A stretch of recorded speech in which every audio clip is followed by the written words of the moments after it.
Wow. President McMillan, members of the Board of Trustees, honored guests, beloved families, talented faculty and staff, and most importantly, graduating seniors. Yeah! I'm honored and humbled to have been offered the opportunity to speak with you here today as a proud representative of the amazing and awe-inspiring class of 2011.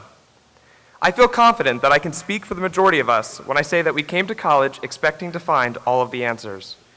We arrived ready and willing to learn, expecting that everything we would need to know could be found inside those overpriced textbooks. Right? We did the research and knew that our professors were going to be learned and worldly and wise, and they would be able to guide us to the answers.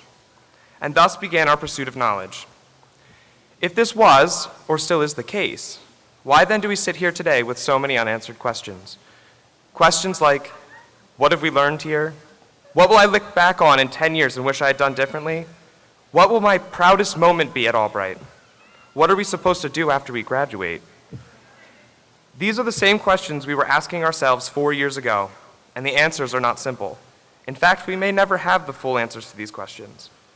We could spend all day contemplating, like the ancient philosophers, these questions that may not have answers. But let's for a moment look at the questions that can be answered. What is our investment at Albright? What is Albright's investment in us? And now what? Let's start by answering the first question. What is our investment in Albright? What fingerprints will we leave besides those on the glass doors in front of the cafeteria? It starts with who we are as a class, what our group stands for, and the significant events we have been through. Albright is a college devoted to change, changing us as individuals, making us better citizens of the global community, but the institution itself has also changed. Our voices, our actions, and our ideas have left a permanent mark on this campus, and we have changed Albright as much as this place has changed us. We have played our parts in the creation of the Albright Arts Magazine, the revival of Aegon, the creation of the Gender Resources Center, and the creation of several other student organizations. We have greeted new faculty members with open arms and welcomed the changes they have introduced, while bidding farewell to those who have already touched our hearts. When members of the Westboro Baptist Church threatened the peacefulness of our campus with their message of hate, we stood up for love with a peaceful protest against their mindless bigotry. We were visited by President Clinton, and I'm sure you all remember the 2008 presidential election, not just because of the historic outcome, but more importantly because it marked the first time we could vote. The list of our accomplishments and the changes we have been a part of at our dear alma mater could go on for days.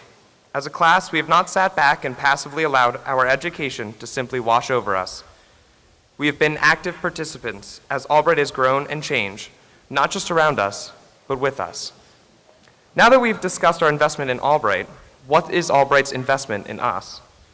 Obviously, everyone's answer will be unique, and I'm sure there are thousands of college graduates asking themselves the same thing at their graduating ceremonies. However, what I'd like for us to do is think about what is and has been so unique to the Albright experience. It begins with the phrase, a different way of thinking. The people here care about us, and their efforts touch us in ways that we can't currently comprehend. People like Minnie Pittreat, a hardworking custodian in the Center for the Arts, like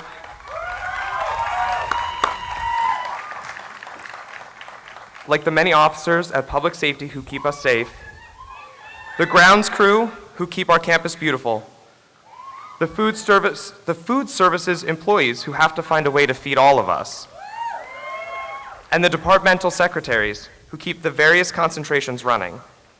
All of the unsung heroes who work behind the scenes, yet keep this school running. It is not just the trustees, the administrators, and the professors that care about us. This is what makes Albright more than just the buildings.